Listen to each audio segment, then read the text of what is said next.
I was sent this Am I the A-hole post, and I'm so glad that I took the screenshots because it has been deleted. She asked the question, Am I the a-hole for reading a book that my husband doesn't want me to read?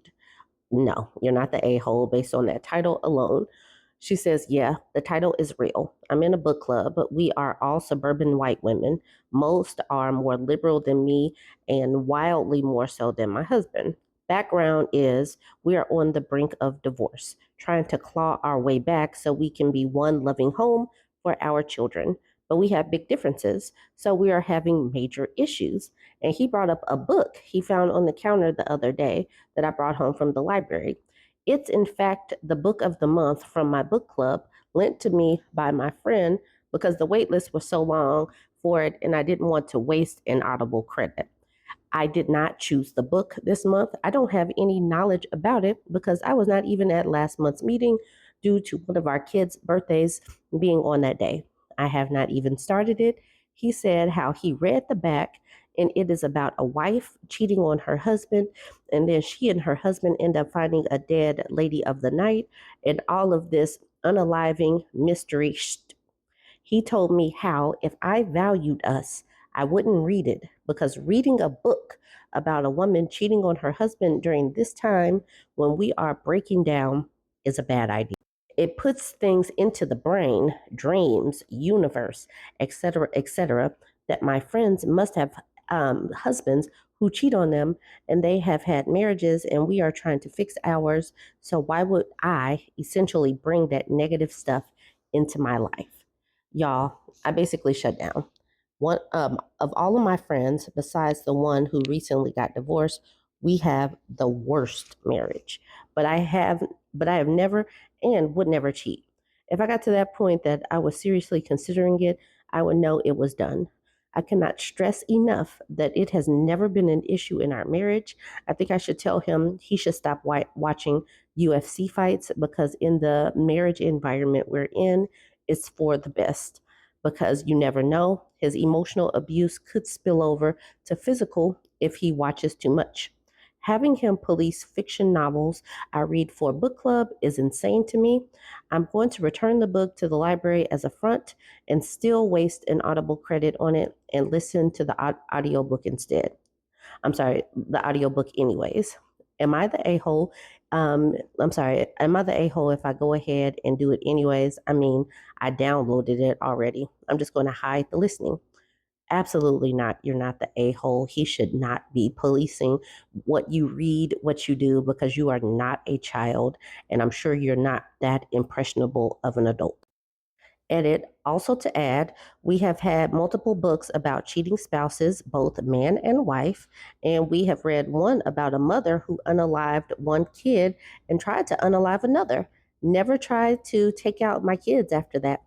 So she is, in fact, a reasonable woman. She's not using fiction books as guides.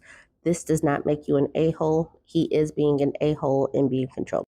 Okay, so ALV says, not the a-hole, if he does not even have a minimum level of trust such that you can't read a fictional book without him thinking you will act out the topic, the marriage is already over. I would absolutely laugh my husband out of the room if he made such a claim. And then the OP says, he saw my face when he brought it up because I have zero poker face. And he said, he's not trying to be controlling, just work on the marriage and the way we are positioning ourselves. He also hates that I listen to romance novels because life isn't a romance novel and no man will treat me like that. But as a rule, I only listen to historical romance from the Regency and Victorian period of England and Scotland. He's not a 200-year-old Scottish duke either. So, I guess I need to go find one to cheat on him with. But the thing is, he says he's not trying to be controlling. It sounds like you're trying to be controlling. That totally sounds like you're trying to control this woman's behavior. Fearless Listen honed in on life isn't a romance. And she says exactly. That's why people read romance novels. Fluffy Puffy says, I read mafia romance novels. That doesn't mean I'm looking for my own personal capo who will unalive for me while falling madly in love. If we want truth, we read essays or true accounts. Fiction is fiction. A thriller isn't going to bring my inner unaliver. Star Wars won't make me the Sith I crave to be, or behold, Harry Potter won't make me a pureblood witch, Slytherin student I know I deserved. It is fiction. We love it or hate it. We suffer it, laugh with it, cry. We read to feel emotions, have new experiences, and many more reasons. Stories are part of the human race, and our brains are wired to have them. And after you close the book, you keep going on with life. If someone has a problem with your reading list, interests, and want to ban your right to choose fiction and entertainment, just run. Too much book burnings already. People are scared of knowledge or what?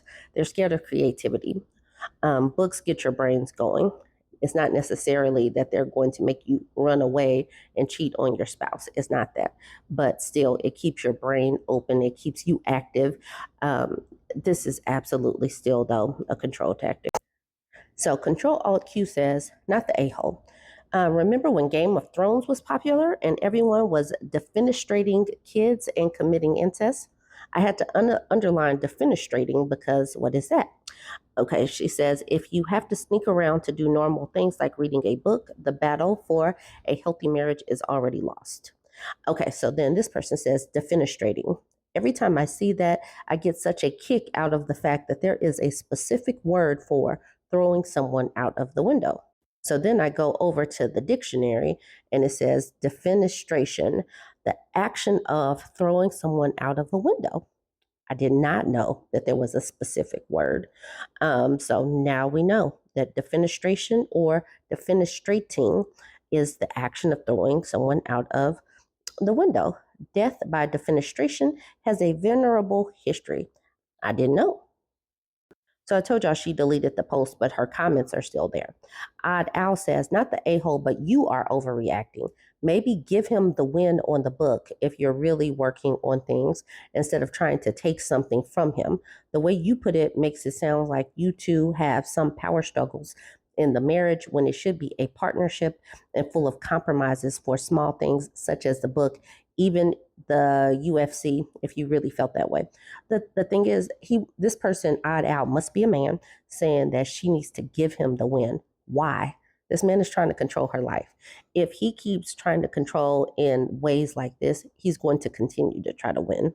Okay, so the OP says we have big power struggles. He often says how we are both alpha types and can't deal with not being in charge. You, as an adult woman, should have the opportunity to be in charge of your own life. Okay, I had to get to this part. Mutt Fett says, I want to know when the dead lady of the night makes an appearance in your real lives. And then she says, not the a-hole. And then this person, this is the OP, says, okay, this one actually made me laugh. Now, Morak says, have you considered music as an alternative? Goodbye Earl is kind of catchy. I'm sure Reddit can help craft a playlist. Nitra says some Alanis Morissette and Annie DeFranco could be fitting. So we're just going to switch to music that, yes, that has a meaning, has some actions that can be taken. All right, y'all, join the conversation. Let me know what you think. Do you think that she's an a-hole? Okay, she's absolutely not the a-hole. This dude is controlling, and we are adults. Adults should have the opportunity to read some fiction books without having a spouse think that they should swoop in and try to control things. Join the conversation. Let me know what you think. Don't forget to like, comment, share.